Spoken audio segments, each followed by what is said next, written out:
Ladies and gentlemen, good evening and welcome to Civitakveld in cooperation with KK in Stavanger. My name is Erik Løkke. I'm a fellow at Civita and will be today's host. The theme is the Arabic Spring, and our speaker is human rights activist and, among other things, Civita colleague Iyad El-Baghdadi, one of the important voices from the Arab Spring. We had originally scheduled this event back in April, but due to the pandemic, I'm sure you heard that before, we had to cancel. However, I'm very glad that we could organize a digital event, and a very warm welcome to all of you who follow us online. The Arab Spring, which actually was a series of uprisings in the Middle East, started about 10 years ago and had a profound impact. Indeed, it became the end for many dictators in the region. Nevertheless, it did not, with a few exceptions, end well. It did not transform the region into lasting and stable democracies. During the next hour, I will, in my talk with Iyad, discuss the background for the Arab Spring, its consequences, and why it failed. Lastly, we will also discuss how uprising can be successful. And given the ongoing situation in Lebanon, will also ask Iyad about the situation and hear his thoughts on it. If you want to participate and have your say online, you can use hashtag Civitakveld on Twitter or just write comments or questions on Facebook below the stream. Obviously, there's a lot of ground to cover, but first of all, Iyad, could we just start with your personal story? How did you get involved in the Arab Spring, and how did you end up in Norway? Well, I at the time of the Arab Spring, when it kicked off, late 2010, I was living in the United Arab Emirates. I was born and raised on the Arabian side of the Gulf, born to Palestinian parents. But yeah, I'm essentially a native of the region, and but being a stateless Palestinian refugee, I did not have freedom to travel. Which is why when the uprising started, my experience of them was mostly online. It was mostly me going on what had become the global hangout for the world's intelligentsia, Twitter, and of course, feeling that sense of responsibility that you need to be a voice, you raise your voice, and you need to be counted. I thought that the one thing that matched my skills the most, and which was needed, was a voice that speaks, which can translate what's going on, not only in terms of language, but also in terms of political significance, into English. And that's what I started doing early. This was January of 2011. Very quickly, I became, my account started very small, but very quickly it gathered a lot of influence. I later went on to comment on, this was like the beginning of the Egyptian uprising. I started translating certain speeches and certain chants and things that were going on, and eventually I covered the Libyan uprising very closely, and then the Syrian uprising very closely. And eventually, I think by middle of 2011, I had already transitioned to working on larger projects which are more regional in focus, and really thinking what is beyond this, what's going to happen next. And 2012 and 2013 were very intellectually important years for the movement. Also, it was the start of a growing polarization, which of course was exploited by regional powers that wanted a return to the status quo. They wanted a return to, they wanted to ensure that they create a region in which uprising was no longer possible. And they had their chance in 2013.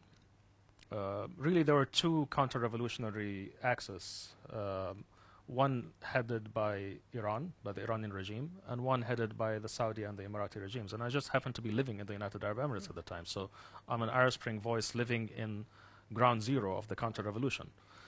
And so, you know, this situation could not last forever. In 2014, they arrested me. They put me in prison, and I was faced with a very stark choice, which is either remain in prison or accept to be deported, to be expelled. And of course, being a Palestinian, they cannot send you back anywhere. So I ended up living in, you know, in prison for a while, and then living in the airport for a while. Eventually, you know, it's a dramatic story, but eventually I was invited to the Oslo Freedom Forum, as you know, and I came to Norway as a speaker in the 2014 Oslo Freedom Forum. And I applied for asylum after that, and, you know, you guys have been stuck with me since then. Yeah. I'm very glad you have, and you have continued to make your mark upon and been a thorn in the eye of dictators. Lately, now the Saudi Arabian prince, and you also have protection here in Norway. Maybe some of our listeners or viewers can remember the press conference. I was a friend of Jamal Khashoggi, who was, as you know, who was killed by agents of the Saudi regime in 2018, October 2018. Jamal Khashoggi had become an exile in 2017. And before this, he had a long career of being someone who worked for the Saudi government. And, you know, he became an exile, and he started to gravitate towards the activism community. We started to become closer. We started to work on projects. He came to Norway, actually. Many people don't know that, but he came to Norway in May of 2018. This was a few months before his death. You know, we met. We started talking about collaborations. We even started some collaborations. And, you know, after his death, I became a very important voice in raising the issue. And it was around that time that I was informed that the Saudi regime is not happy with that, and that the same, you know, they had these kill teams that we know now that they were not only sent to Istanbul, they were also sent to Canada and maybe to other places as well. But it's a fact that the circle of enemies that Mohammed bin Salman, the Crown Prince, has kept expanding. And there was a certain initiative that I started working with Jamal on around the summer of 2018, which was about disinformation monitoring, reading the propaganda output and trying to understand what the regimes want to convey, what they care about from their disinformation output.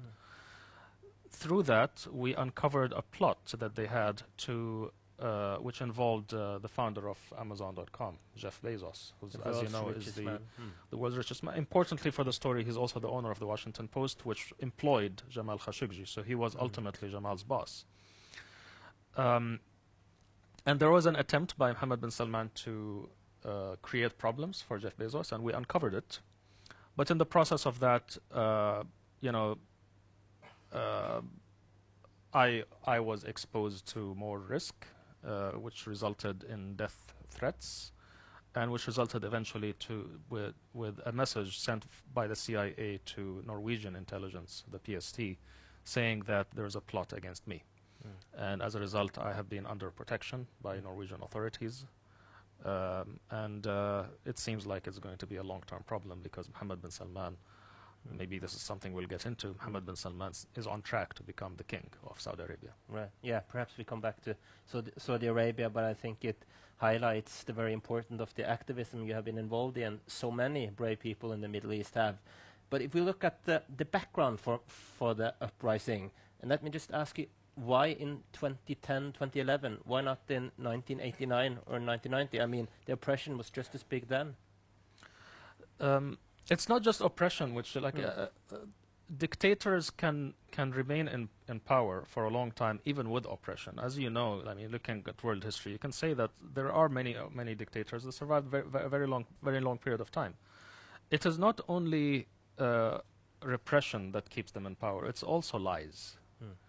I believe there's a little line by Hannah Arendt, which goes something like, dictators do not only rule by force, they rule by force and fraud until the fraud runs out, until they run out of lies. It's a fact that when a dictator comes to power, he comes to power with not only the force itself, but also with a promise, with a social contract, you can say. upon which their legitimacy is based. Which is why, you know, when they actually come, of course, nobody is going to support their own oppression. When the dictator comes to the scene and he says, you know, that, employing this populist narrative, populist rhetoric, which says that I'm going to protect you, people sometimes it's actually useful for the dictator to be brutal, because a lot of the people at the time will not interpret it as brutal against me. They will interpret it as he is brutal towards my enemy and he's going to protect me. Eventually, they run out of lies. And when it comes to the regional order about the MENA region, of course, I mean, it's often called the Arab world, which I prefer to say Arabic-speaking world, because some people, I mean, you go to a Sudanese person, you tell him you're Arab, he's like, no, but they speak Arabic.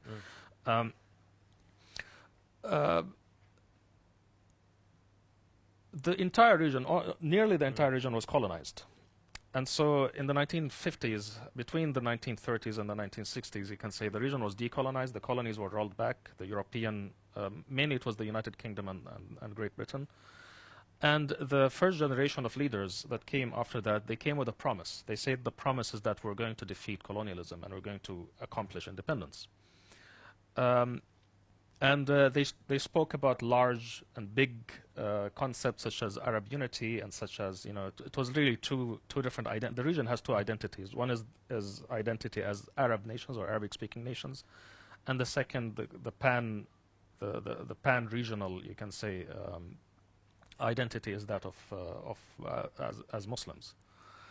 And so we had two different populisms. We had Arab nationalism and we had Islamism. That ran out of steam. I mean, they said that this is going to be, like, this was the promise, and the promise eventually collapsed after the 1967 debacle and the Naksa, the defeat of 4 or 5 different Arab armies in front of Israel in 1967. And that project collapsed.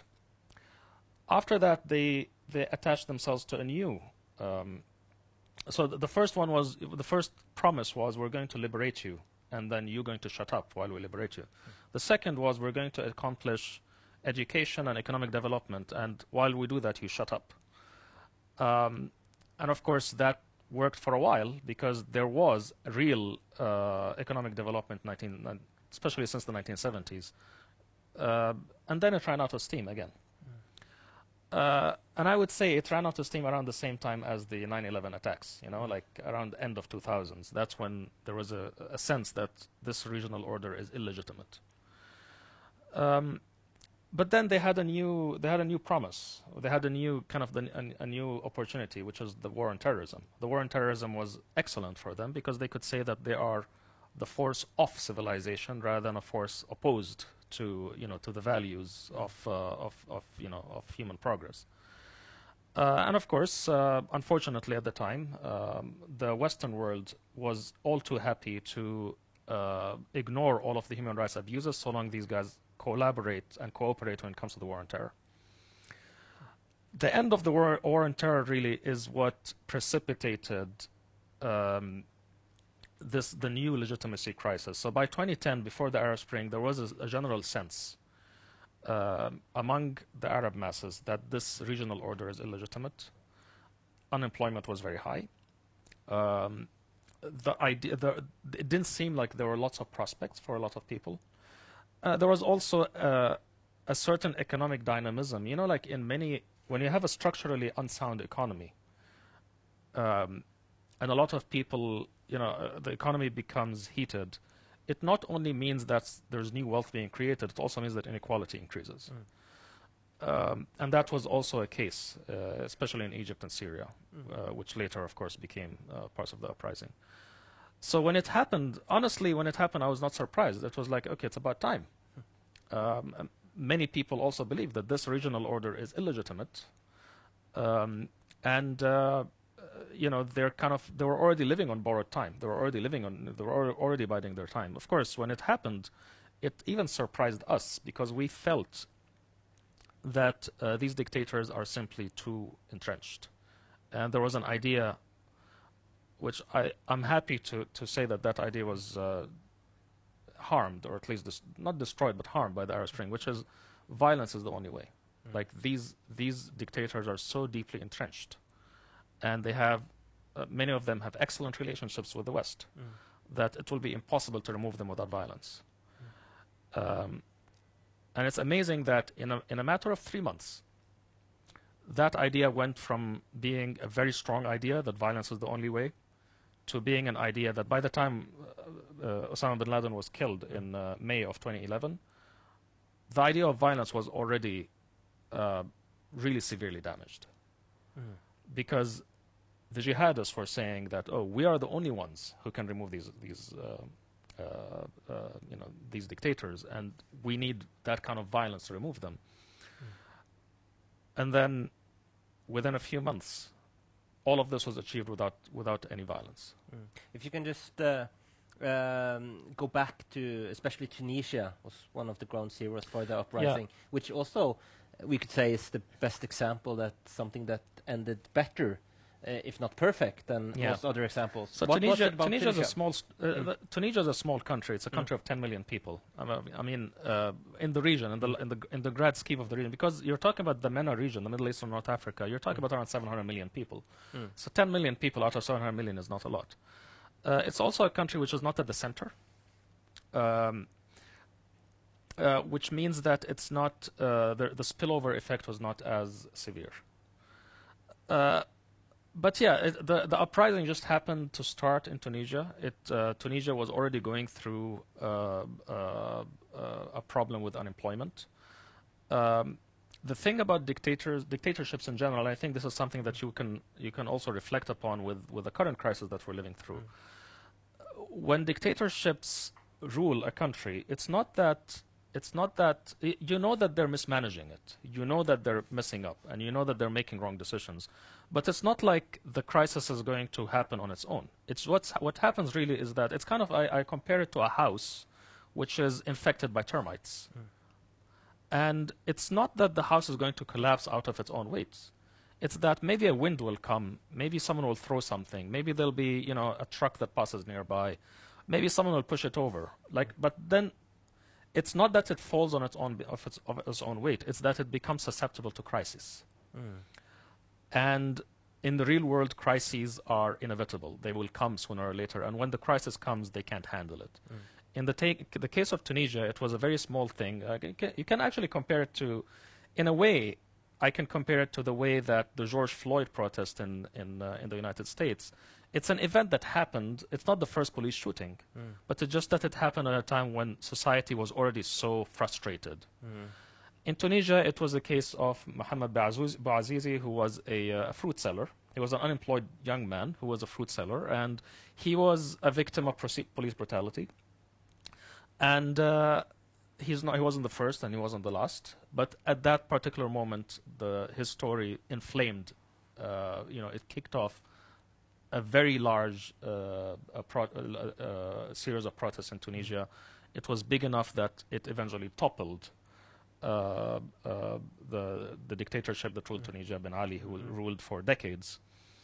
But what's important is that it created a wave. So the moment people in Tunisia, people around the region, they're like, oh my God, it actually worked. And they're like, okay, we're going to try the same thing. And within a few weeks, you had spread like fire. 20 countries. There are 22 countries in the Arab League, and 20 of them had some kind of street protests.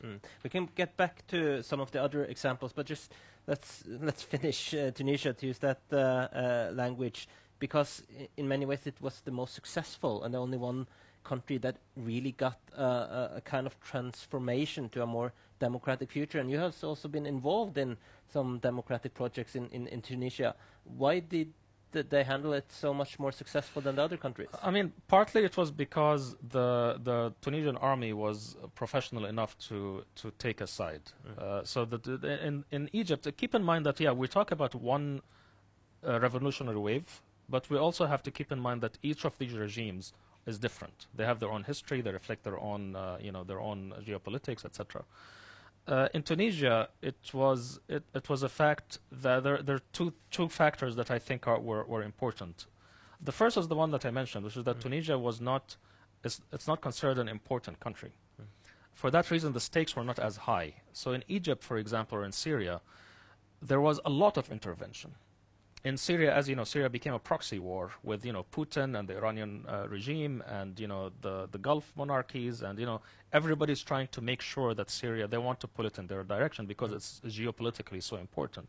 Egypt, the same thing. It's a very large country, 100 million people. And Egypt is that country because of its central location in the region. It's the country where if you have a thriving democracy in Egypt, it changes the geopolitics not only of the region but of the world. For that reason, the stakes are so much higher. Tunisia got by because you can say that if you were a bunch of dictators in 2011, 2012, 2013, thinking, what is the biggest threat to me? You will not say Tunisia. You will say Egypt, or you will say Syria, or you will say one of the other countries, the bigger countries. That was one reason. The second, I believe, is that, as you know, the regions, the countries of the region had, as I mentioned, Arab nationalists and Islamists. In the case of Egypt, the Islamists went through 2 decades, 1960, actually 3 decades. You can say 1960s until the 1990s, where they could not really, they couldn't work from their own country. They had to seek exile. In the case of the Egyptian Islamists, they actually were exiled, or a lot of them not only exiled, but they were diasporized in the Gulf. And so they had the Salafi influence of Saudi Arabia on their mentality and their thinking. Meanwhile, Tunisian Islamists mostly were in Europe. And they had a different influence on their thinking. That's why eventually they adopted a rights-based, a human rights-based and democracy-based approach. Eventually, they even renounced the name Islamism, and they said we are Muslim Democrats rather than Islamists.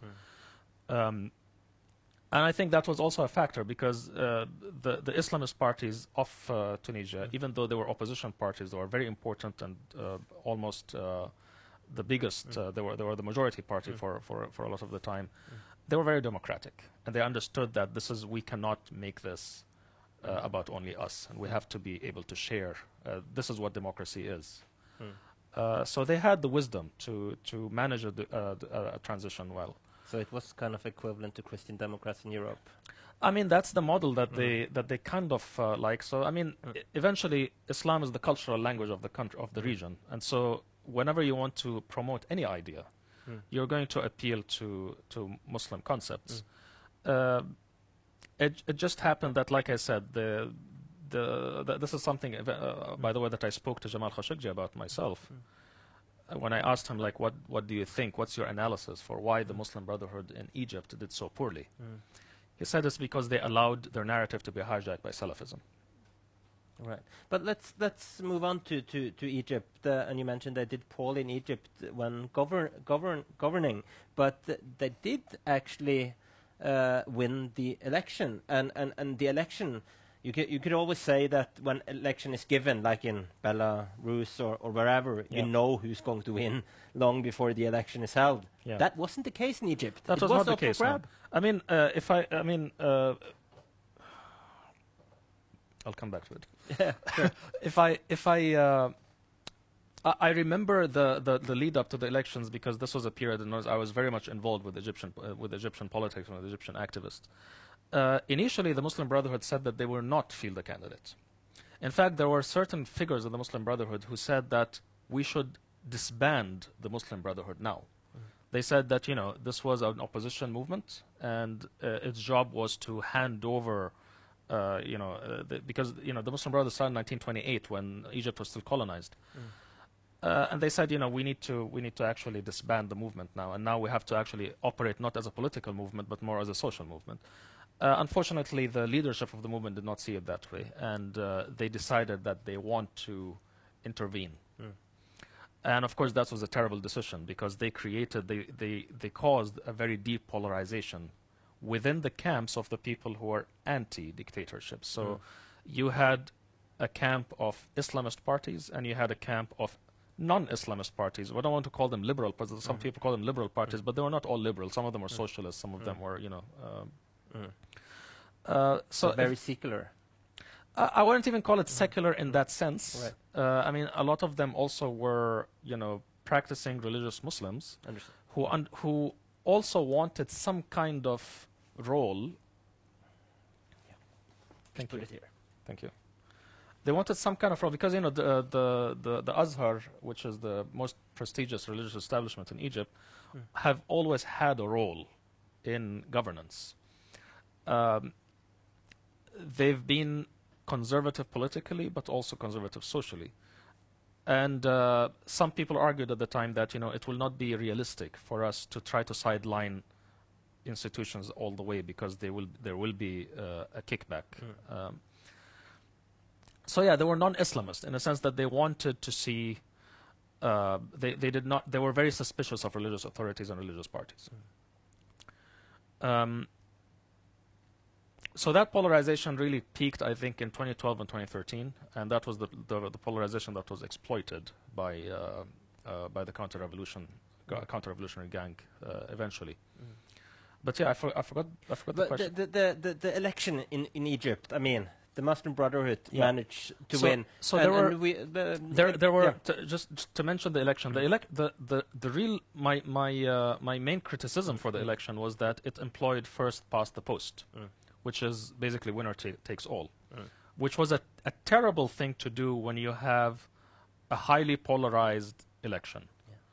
Because what you're doing is that you're ensuring more polarization, because instead you're basically saying that the most polarizing candidates are going to win.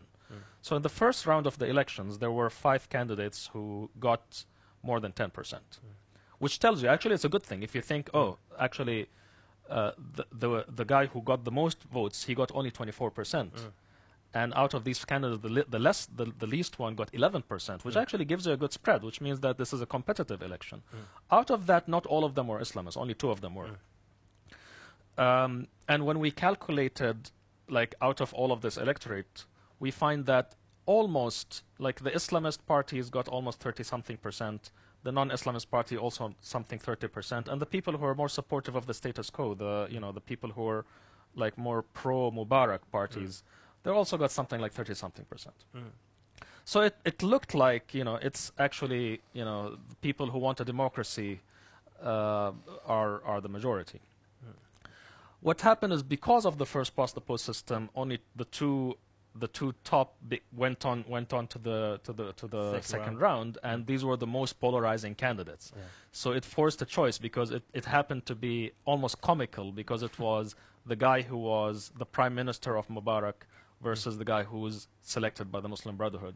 So everyone who does not want, people are forced to make a choice. It kind of remind you of another election going on. Absolutely, yeah. In fact, the people who voted, there are many people who voted for Morsi, who are not, like, basically they're anti-Islamists, but they had to make the choice, and they gave themselves a name, which is, like, in Egyptian it makes sense, but like in English it doesn't. They called themselves the lemon squeezers. Right. Why? Because of this idea that, if you want to eat something that's bitter, you squeeze a little bit of lemon on it so that it's a little bit easier to swallow, right? Right. So they're like, that's what we did. Like, it was such a bitter pill to swallow that we had to, but we had to do it. But in terms of democratic process, we could label this election fairly free and fair. It wasn't that much. Absolutely. But again, impressive. My criticism really is that we shouldn't have, in these kind of situations, we should not have first past the post systems. Right. We should have something more like a proportionality. Yeah. In that case, the least polarizing candidate will win rather than the most polarizing.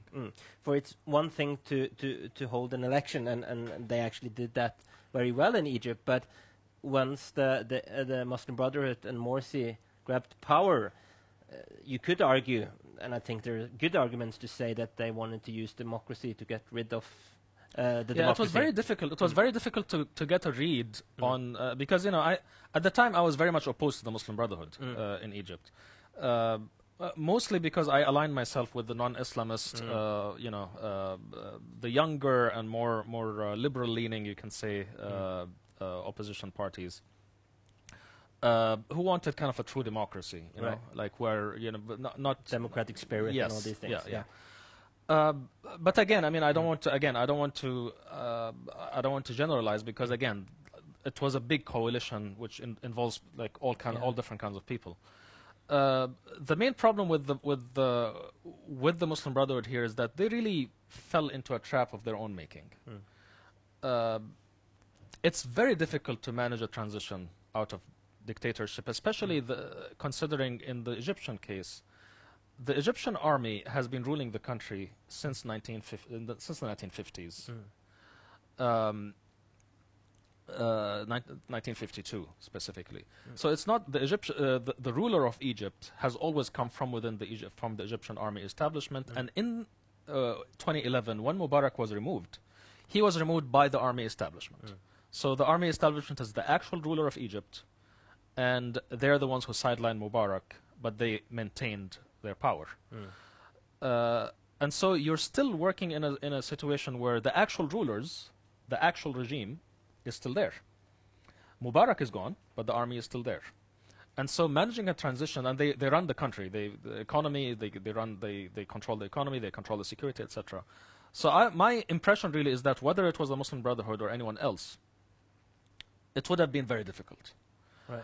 But the Muslim Brotherhood made even worse mistakes when they were polarizing, because in that situation, if you want to manage a transition and you know that your enemies are still trying to plot against you, you need a very wide coalition. You need to increase the size of the coalition.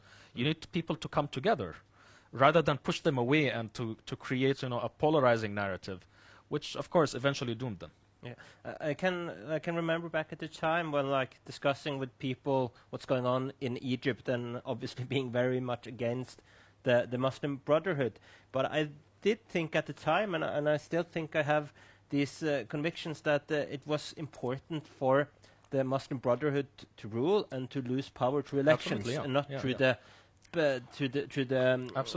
going on the street, so to say, the power of the street. And you see what's happening in Egypt now. It seems like it was a lost opportunity. Absolutely. I mean, and that's the idea. When there were mass protests against Morsi in June of 2013, we knew that this was motivated by the United Arab Emirates and other parties who wanted an excuse for a coup. But at the same time, okay, this has happened. What do we do now? And what we were advocating at the time is you need to have early elections. You need to make sure that they are voted out just like they were voted in. And the one thing they can do is call for early elections. Since it has become impossible for them to govern, it's not undemocratic to call for early elections. I mean, it is. They have the right to complete their term, but also in this situation, it's a crisis situation. That's what you should do. Unfortunately, the people who were behind the coup wanted it to be a coup. They wanted to make sure that they return our motivation really is to make sure that they get voted out so that we can continue to have a transition. Democratic process. They wanted exactly the opposite of that. They wanted to undermine the democratic process to keep power in the long term. Yeah. And now you have Al-Sisi, and the last election it was like 80-90%, which was I mean, completely if you look at how, I once created a little graphic like a meme, and I wanted to compare what is the percentage of victory. And Mubarak was always winning by 92%, 99%, etc. And then Morsi won by 52.1 or something, like a very small margin. And then Sisi comes back with 94%, 97%. So we're back to that. How much has the case of Egypt harmed the democratic movement in Egypt and the rest of the region? Well, the real problem with Egypt, to be honest, is that the spirit of Egyptian activists was broken.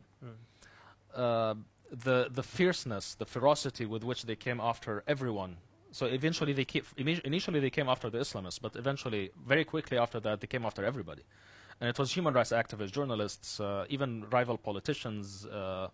Anybody who does not want to toe the line ended up in prison or in exile. A lot of people, killed, people tortured. And keep in mind also that when this happens to a community, the community also has to deal with a lot of trauma. And you can't think well, you can't be strategic in that case. And so you start to make mistakes, and those mistakes compound and they cause more problems, etc. Egypt absolutely was the biggest. The end of democracy in Egypt was probably that point when we said, okay, this is the end of this revolutionary wave. And this was the start of the counter-revolutionary wave. It was 1 week in August of 2014. 2013. within the same week we had the Rabaa massacre in Egypt, and we had the chemical weapons massacre in Syria. 1,000 people killed here and 1,000 people killed here. And that was, when this happened, I was living in the United Arab Emirates, and I knew that ISIS is going to be back. I knew that jihad, like the idea that jihadism, the idea of violence was destroyed, I knew that the jihadist narrative is going to come back. It's interesting to ask you about the world reaction in Egypt. I mean, for many, Western governments and other governments, to get rid of the Muslim Brotherhood wasn't that bad of an idea. And also, when remembering back to Barack Obama and he kind of was very, very uncertain how to deal with Mubarak. Should he stay behind or should he ask her to leave? I mean, there was a lot of uncertainty. And how would you characterize the Western reaction and the world reaction in Egypt? Well, so in 2011, when the uprising started, they really put Western countries in a very tough spot because, France was a very strong ally of Ben Ali, for example. What do you do when you actually, the uprising exposed this deep hypocrisy of key Western countries when they speak about human rights and democracy in their own countries, but they deny it to our countries. And this is what I really, because keep in mind that, especially when you're talking about the United Kingdom and France, these are countries that colonized this region.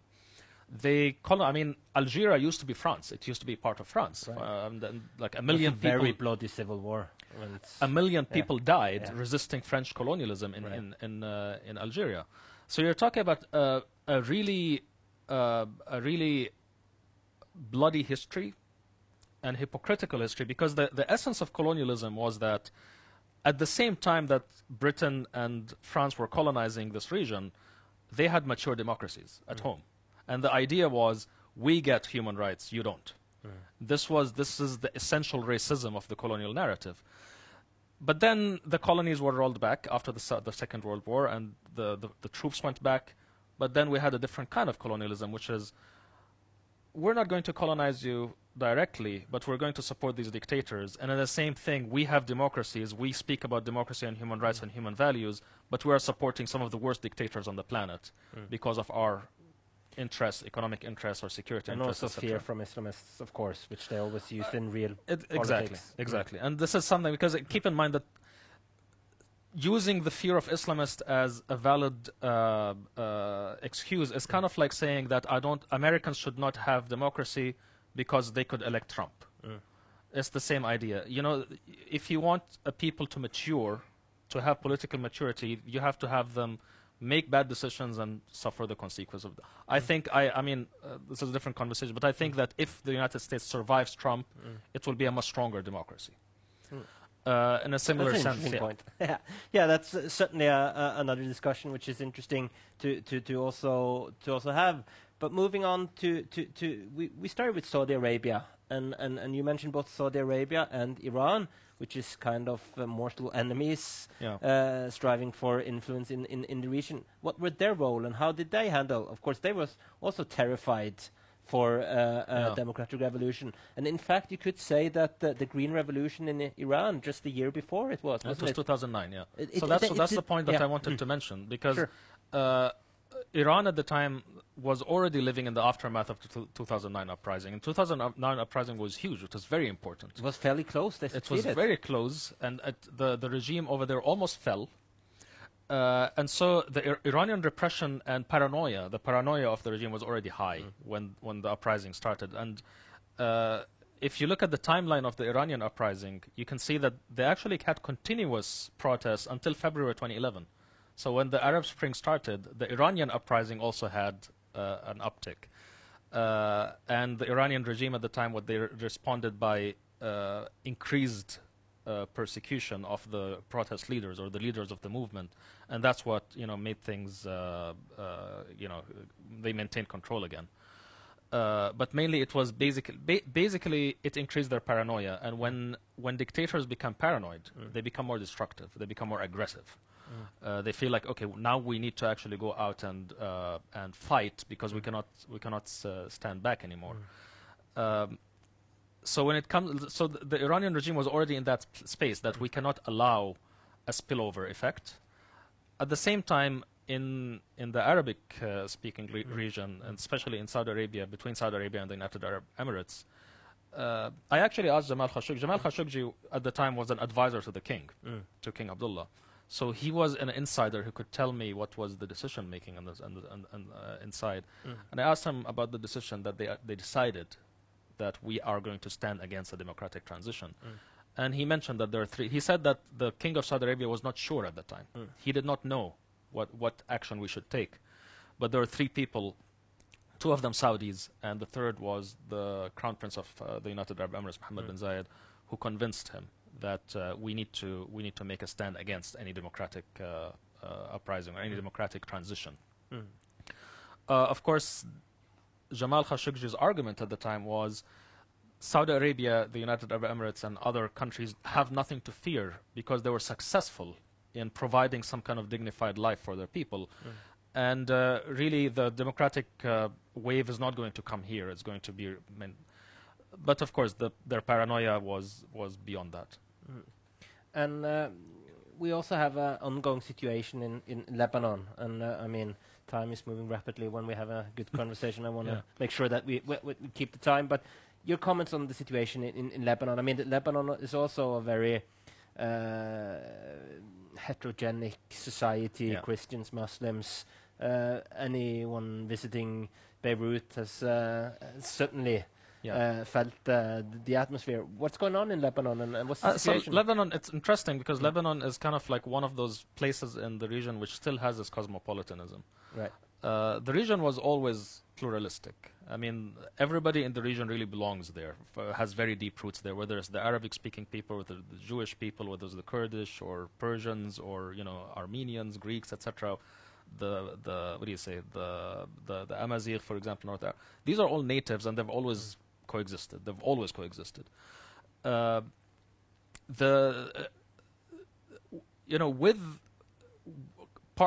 of the consequences of colonialism was that, what colonialism does is that someone else is ruling you, and someone else who's a foreigner to you is calling the shots. Right. Over a long period of time, this creates an identity crisis among people, and that makes people, the moment they get their freedom, they want to assert their identity. And that's why, in a way, if I want to be a little compassionate with the choices that people made in the 1930s and 1940s, I would say that they prioritize identity over liberty because of that experience. And part of that was a homogenization. And this is where we lost a lot of our pluralism. A lot of our, people who didn't speak Arabic were forcibly Arabized. People who are not Muslim were kicked out, etc., or, pressured out, etc. Lebanon was unique because, ever since Lebanon was created as a polity, it was pluralistic. But I want to take a step back because we spoke about we speak about the Arab Spring a lot of the time as something that happened in 2011. But I think that, at least this is my opinion, is that we should not look at it as an event, but as a phase, right? As a democratic transition, which will take 30 years. So 2011 is the beginning, and we are now 10 years into a 30-year cycle, a 30-year process. Which is the life cycle of a generation, you can say. The frame of reference that a lot of people have when they think of 2011 is 1989. They think of the fall of the Soviet Union and how Eastern Europe suddenly became democratic. There are two problems here. First is that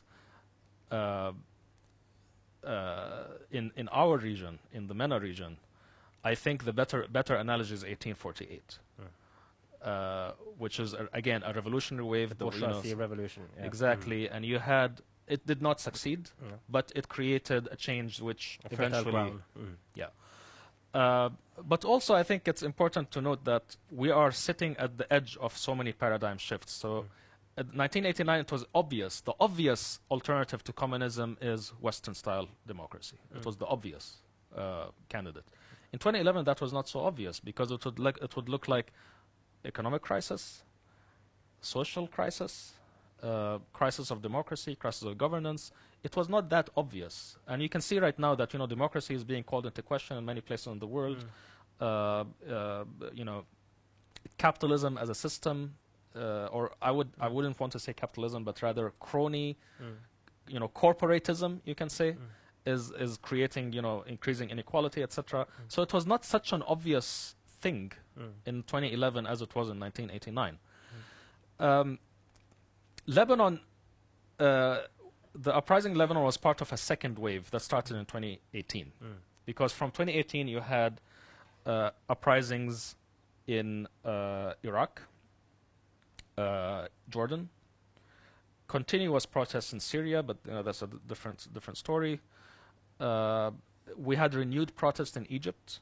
We had an uprising in Algeria, which successfully removed their dictator. You had an uprising in Sudan, which also successfully removed their dictator. So that was a second wave that happened many years after. Lebanon was part of that wave.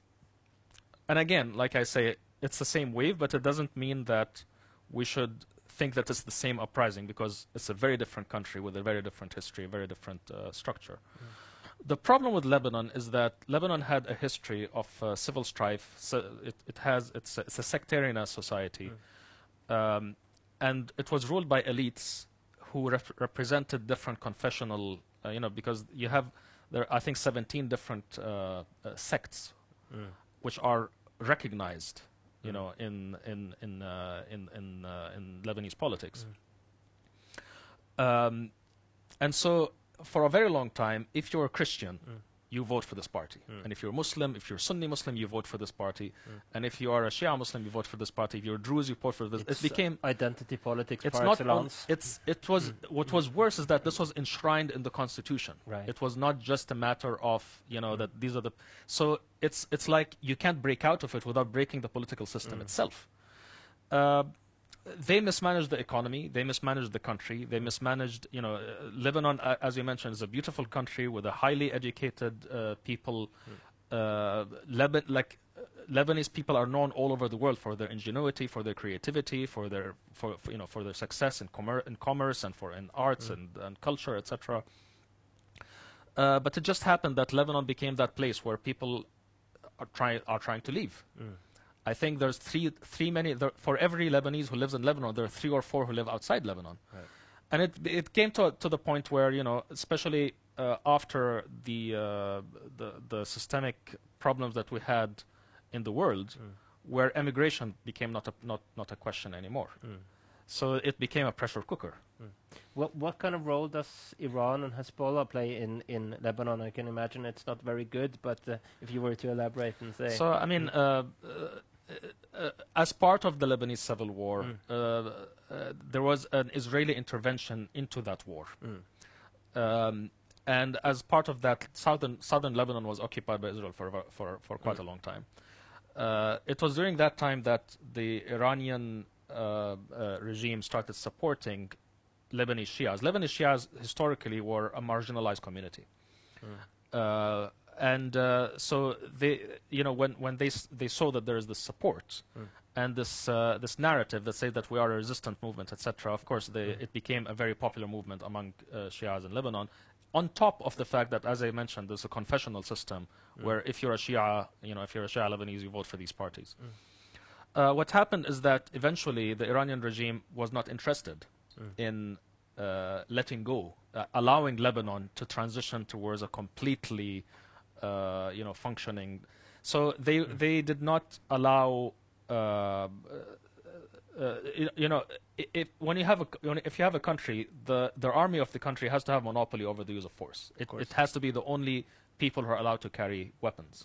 But in the case of Lebanon, because there was this long Israeli occupation, there was a part of the country that was outside the rule of the central authorities, and for that reason, Hezbollah could say that we are a resistance movement, and that's why we have to carry guns. But then after the Israelis pulled out of Lebanon, that's when Hezbollah had to create new reasons for why we don't want to let go of our guns. Let me rephrase the question about Iran, because the accusations, which I think is well founded, about Iran and especially Al-Quds and the foreign policy of Iran, so to speak, is just about to stop any democratic reform in the region. And they're fairly good at it. If you look at the region, if you look at the places where Iran has intervened, you will notice that it's almost like zombification. They like in Yemen, for example, they are supporting the Houthis. The Houthis are again a militia movement, and we talk about the war in Yemen. Of course, it is terrible what the Saudis and the Emiratis have done to Yemen, but also let's not forget that the other side are also, not exactly a paragon of, In Iraq, where we have an uprising again, we have an uprising against the political elite, and this uprising was important because it was a wide uprising, and a lot of the people who are at the core of the uprising were themselves Shias. So it was not sectarian. It was not sectarian, but also it was pushing against parties that are Iran supported. So you had a situation where there were radical uprisings against Iran, in Iraq, and in Lebanon, where it has influence. And it seemed like, oh, we can lose everything. And again, in Iraq, you had a situation where, Iranian influence creates the situation where they want their militias, they want militias loyal to them, and having these militias prevents having any kind of normal politics. You can't have normal politics when you have armed parties who are actually loyal to a foreign, to a foreign country for ideological reasons, and they have funding, and they have guns, and they have weapons, and they have impunity. So this creates a situation where the Iranian regime can say, we're not doing this. These are militias, and we're simply supporting them, or their allies, or whatever. But at the same time, it creates a situation where it's impossible to have a normal democratic transition so long these parties are in power. Towards the end here, Iyad, I would also like to ask you some more about the geopolitics, or rather say that the Arab Spring, the uprising, had also profound effect in Moscow and Beijing. I mean, they were terrified about what could happen. How did it affect the global partnership? I remember of I have a story about China, because when we created a satirical list of tweets called the Arab Tyrant Manual in 2011, which was trying to mock the response of the dictators. And what's interesting is that it got I created this and I put it on my blog, and it was translated to 13 languages. People just liked it, so they translated it. So there was a team who translated Chinese, and then they disappeared. The people who translated it disappeared, and their accounts started tweeting government propaganda after in a few days. It was actually not possible. Like the Chinese, and as you know, China has its own internet, and they actually removed all mention of the Arab Spring. They were afraid that people will find out, oh, people are protesting somewhere else. Russia, in particular, had its own designs at the time. Russia was not a big player in the region at all, but as you know, politics abhors a vacuum. Whenever there's a vacuum, you have players basically coming in to fill the vacuum, and that was the argument that we were saying in 2012 when we said that you have to. I believe it was December 2011 when I issued the first warning saying that if something is not done about Syria, it's going to become a magnet for jihadists. Mainly because it will become a civil war, and the civil war will cause state collapse. And whenever there's state collapse, that is an opportunity for opportunistic actors to come in. And we had jihadists, but we also had foreign adversaries who wanted to throw anything at the West. Putin could not throw weapons. He couldn't throw missiles at the West, but he could throw Syrian refugees at the West. Speaking about power vacuum, Obama had a kind of policy which meant withdrawing, if not safely, certainly leading from behind. Leading from behind, as the phrase goes. How's your reaction, or what, in your view, how should we interpret and characterize Obama's foreign policy and Middle East policy? Well, I mean, I believe Obama is a decent man. Good intentions. I wouldn't go as far as saying good intentions, because this was not done with like I think it was reckless. I think it was a terrible decision, and I think it was a cruel decision. And I guess saying he's a decent man is me softening, because I would say, honestly, I will never forgive what Obama has done, because Obama abandoned the region at the very moment when we needed most support. And keep in mind that America has a lot of leverage with the UAE and with Saudi Arabia. They could actually stop them. They could actually say, no, do not intervene, but they did not. So, I mean, 2011 was a breakage. It broke the paradigm of American foreign relations in the Middle East, because it was based upon supporting people like Mubarak and people like Ben Ali. And then suddenly you had to switch sides. And you had to say, yeah, we actually stand with a democratic transition. But then very quickly after that, it was like, we want to pull back. We want to, you know. Actually, many activists, as I understand, you know them better, think that Bush Jr. had a better foreign policy, Middle East policy than Obama. Is that correct? I mean, generally, I think people do not forget. People still consider the Iraq War to be the cardinal sin in the region, because it did destabilize.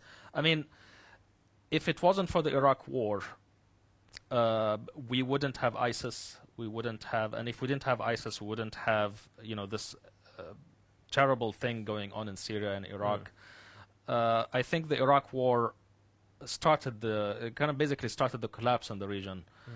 But also, I think, you know, George W. Bush, despite that, the one thing that I would say, I mean, that was that created more lasting damage, or almost as much lasting damage as the Iraq War, it was the war on terror. Not in terms of let's go after terrorism, but in the terms of, if you are a dictator, but you support our effort against terrorism, then all is forgiven.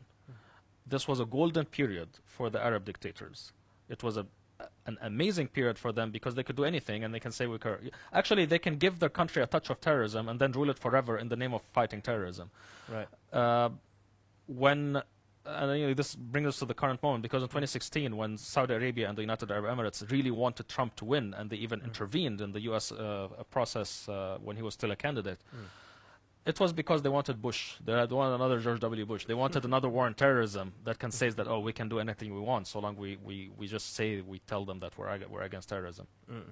Obviously, there's a lot of ground to cover, as I mentioned, as we started, in terms of the Arab Spring, and we won't nearly touch about almost 1% about it, but towards the end here, yeah, I think it was really interesting when you wanted to look at the Arab Spring more in a 30-year cyclist, than that we actually are moving in the direction of a democratic process, which is well, fairly optimistic, one could argue, especially looking at the situation now. If you are to look towards this 30-year cycle, 15, 20 years, what are your prospects for a democratic revolution? How is it to become successful? Well, I mean, it's important to note that uprising is is a matter of last resort. I think it was Kennedy who said, you know, those who make you know, peaceful uprising, peaceful revolution impossible, make violent change inevitable, and that's the case. So I would say that the preferred way to transition is not through uprising, but sometimes when you have these kind uprising?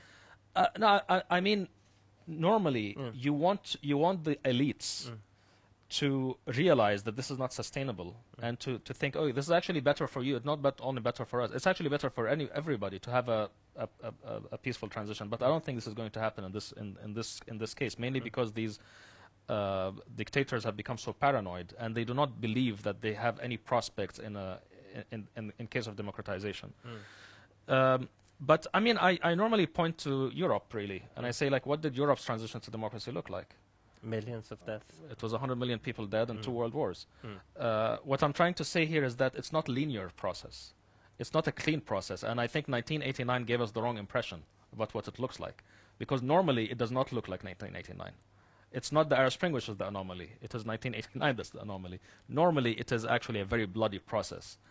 And the one thing that I think gives me confidence is that the dictators don't have, they're running out of lies. In other words, they had certain promises. Like, I can kind of compare it to the GOP right now in the United States, where you know we just saw that they have no platform, they have no ideas, no unifying ideology. It's nothing but a cult.